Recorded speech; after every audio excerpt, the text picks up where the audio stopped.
Your name is Yeshua, Yeshua. Whoa, whoa, whoa,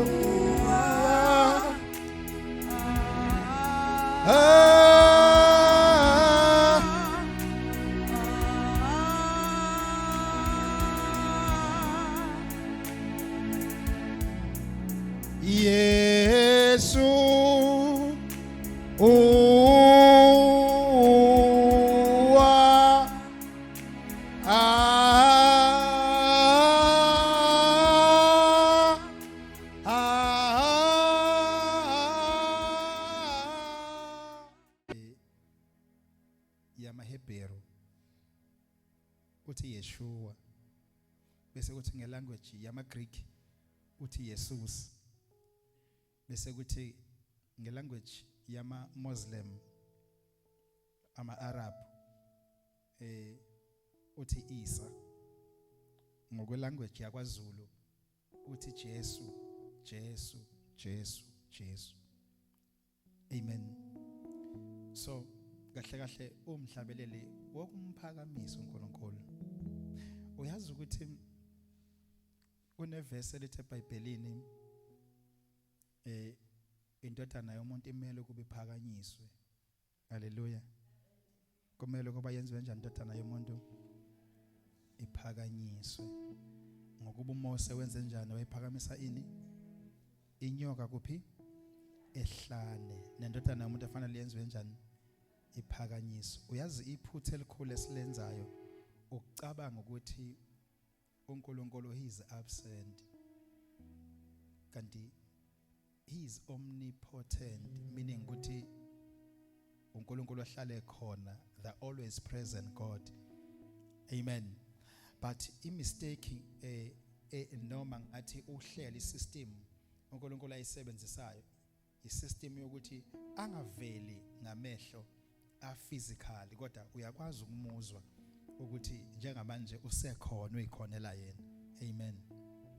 That is why uAmaleki umuzolwa noMoses after bekade bewela lapha kuRed Sea, iBhayibheli lithi uAmaleki wayembukela phansi uMoses nempi owekade eyihola. Kwasho ukuthi uMoses akahambi yedwa, uhamba noNkulunkulu. Kodwa manje into eyinkinga, uNkulunkulu akaveli ngamehlo. Khumbula ukuthi uAmaleki uNkulunkulu bebemazi ngokuthi bona uNkulunkulu wabo ubephathwa ngezandla, bekuba isithinqo esikhandiwe esiphathwayo. So uma qhamuka isizwe esikhuluma ngoNkulunkulu but uNkulunkulu ongabonakali, babebona ukuthi umdlalo ke lo, angeke sikhulume ngoNkulunkulu thina ongabonakali. Amen. But iBhayibheli lithi uNkulunkulu wayihlala njalo ebonakala esemkhulu. Amen. Namhlanje ngizofundisa ngale ndaba, bengifuna ukufundisa ngendaba ethi landile uNkulunkulu akayena uNkulunkulu uma impi ingekho. Kodwa manje into eyinkinga uNkulunkulu ngivulisa amanye amavesi aphambana nalento uNkulunkulu abe angazi ukukhuluma kaningi, but uNkulunkulu nginalento ethi inqobile, uNkulunkulu akayena uNkulunkulu uma impi ingekho. But uNkulunkulu inature yakhe uNkulunkulu wempi. I-mistake yebandla leka Kristu both churches ibandla le-Old Testament nebandla le-New Testament ukuthi bamfune uNkulunkulu uNkulunkulu ozoqhamuka ewuJehova tsikeni, uNkulunkulu womusa, the God of peace, kanti akayena uGod of peace always. Amen. Kahle kahle abashumayeli noma ngizothi ama-theologians imistake ayenzile ukuthi uNkulunkulu emveze uNkulunkulu womusa. Hallelujah.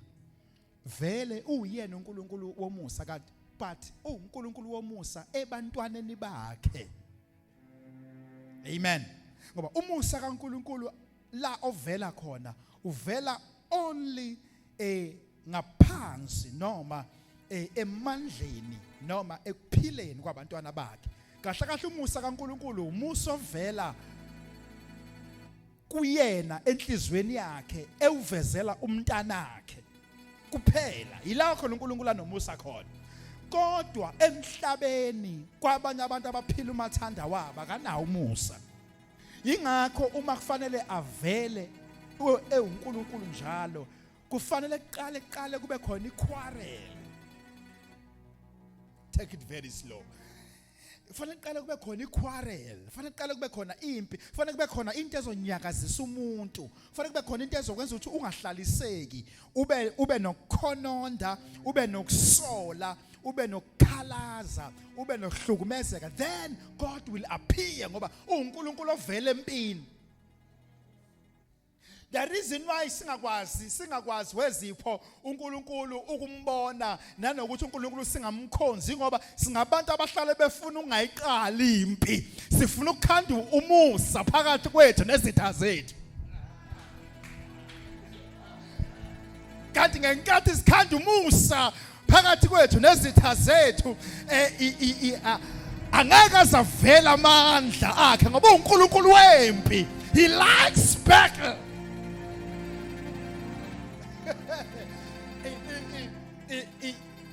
Isidalwa sakhe ukudaleka kwakhe, he is war himself.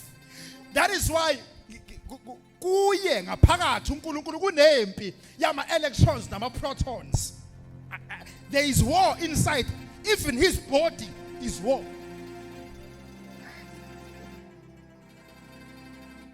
Imistake esiyenzile ngiyazi uyazi ukuthi hey uyazi ukuthi wezipho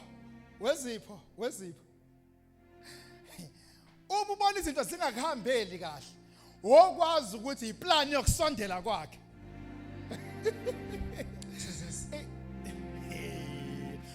Uma ubona izinto zingakuhambeli kahle zikulwa ubona kune Bethel, iplan yokusondela kwakhe ngoba umavela ngempi. Oh Jesus, hallelujah. From Genesis kuya ku Revelation akukho la ke ngoba khona nokuthula khona maye khona yena. Hallelujah. Hayi man, Oh Jesus. There is not even one scripture in a verse la kavela khona uNkulunkulu womusa kunokuthula. Hallelujah. The reason why kunempi kwaIsrael kwaIsrael kuyaliwa, it is because he's a God of war and uIsrael isizwe sakhe asithandayo. So uNkulunkulu beke wakuthanda wakwazi ukuthi peace awusenayo. Hallelujah. Masamukela uJesu samukela impi. Oh yes Lord. Sangiqedile.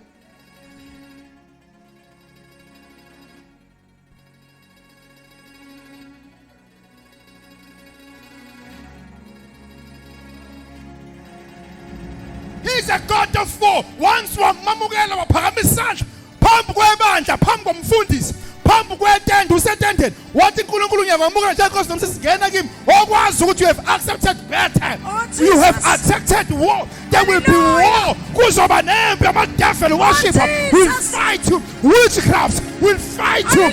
Abantu emphakathini will fight you. Your family will fight you.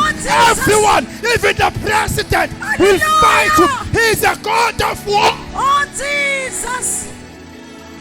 Jesus. Izimpi ziyisayini yobukhona bakhe. Hallelujah.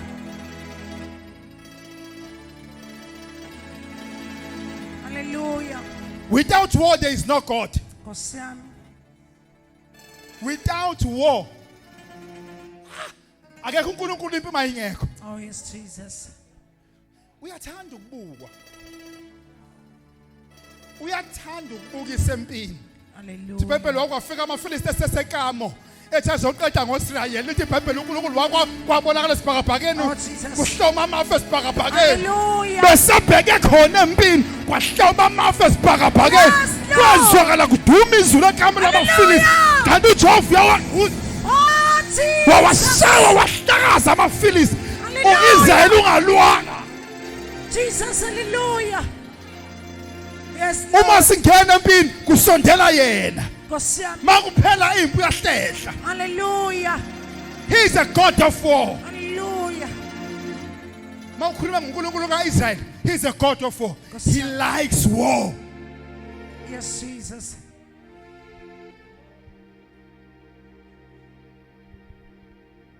Sibuza umbuzo. Ingani abantu abangakholwa nabangasindisiwe bephila kamnandi? Benza yonke into abayithandayo because akekho uNkulunkulu uduze kwabo. Amen. Jesus. Eqinisweni uNkulunkulu akanakho ukuthula. The only person okwazi ukwenza ukuthi wena kube ngathi uzu ipeace umoya ongcwele kuphela ofika brush inhliziyo yakhe ayithuthuze ayiduduze Hallelujah. ayithulise kodwa wokwazi ukuthi ukuthula akukho. Jesus. Umuntu oba nepeace esenkingeni wena ipeace wena uyinika umoya ongcwele ofika brush inhliziyo yakho abrush umqondo wakho kodwa uNkulunkulu yena usuka esempini izimpi ilandwa uyena ukuze avele makuwathandaze wathi uNkulunkulu vele empilweni yami okwazi there is a war wangena kwi-fasting there is a war wangena emthandazweni there is a war wangena emandleni kaKristu there is a war. Hallelujah. Thank you, Lord Jesus. Sengiyahamba bengizosho njalo angazi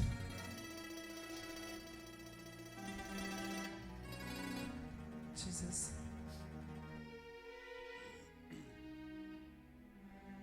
amen. Hallelujah.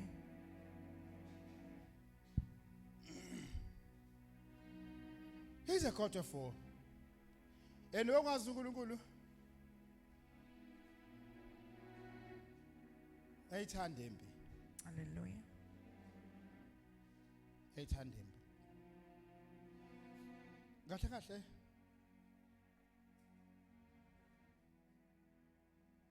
uyimpi yena uNkulunkulu uyimpi.